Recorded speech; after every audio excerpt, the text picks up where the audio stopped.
Hello and welcome to Stories Mother Told. Today's story will be from the northern part of Nigeria.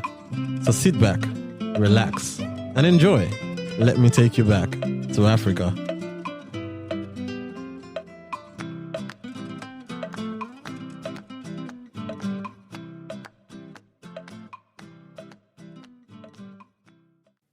Today's story is titled The Story of Muhammadu. In olden times, there lived a man named Muhammadu, a woodcutter. The bundles of wood which he collected, he brought to the marketplace in the town to sell. Unfortunately, where he lived, there were not many trees or bushes, so the work did not bring him much profit. Muhammadu had no wife, but he worked very hard in order to save enough money to be able to afford one. He dug a hole in the ground in his compound, and in the hole he hid his money. He put in the hole all the money he earned from his woodcutting, keeping out only what he needed to buy food. When Muhammadu had collected by his hard work and saved enough money to afford a wife, he dug up his money and left his town. He left behind him the gates and the walls and went to a small village in the bush. In the village, he met a girl who agreed to be his wife. Muhammadu therefore went to the father of the girl, and the marriage was arranged.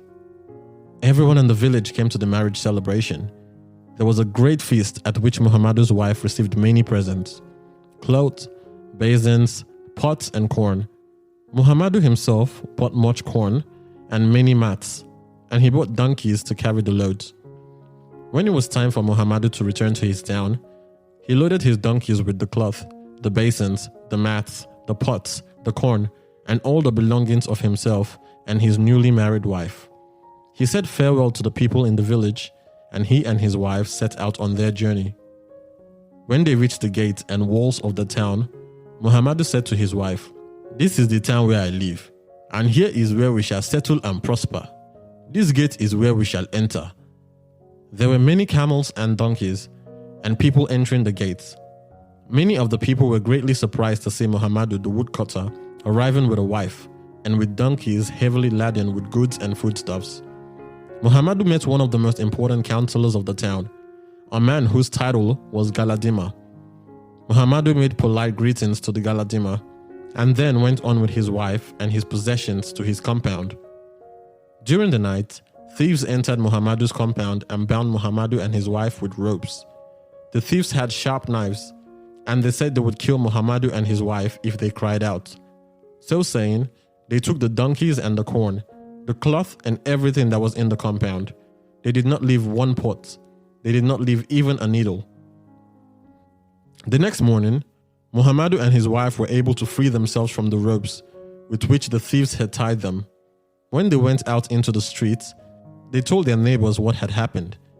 They went to the great compound of the Galadima in order to tell their sad story. Entering the compound of the Galadima, Muhammadu and his wife heard angry voices disputing the division of donkeys, corn, cloth, pots, mats, and other goods. It was the Galadima quarreling about his share with several men whom Muhammadu recognized as the thieves who had robbed him. Muhammadu cried out to all the people, pointing to his belongings. He called for justice against the thieves and the Galadima, who was their master. "They bound us, they threatened to kill us," Muhammadu cried.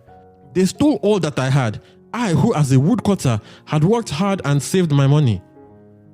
These happenings were quickly carried to the ears of the emir, who was the king of the town and all the surrounding country. The emir took speedy action. He drove the Galadima from the town forever. He drove away all the Galadima's followers and all the people in the Galadima's great compound. The emir called Muhammadu the woodcutter, and the turban of honor was wound around the head of Muhammadu. The emir said to Muhammadu, "Now you are the Galadima of my town. You are the Galadima in my council."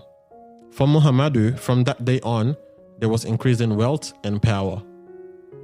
Thank you so much for listening to today's episode. As usual, please do not forget to rate and review the podcast on iTunes and any other platforms you listen on. Also, do not forget to share the podcast with a friend and also hit that subscribe button so you know when new episodes are out.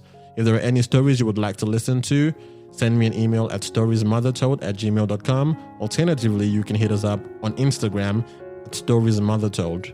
Until next week, see ya.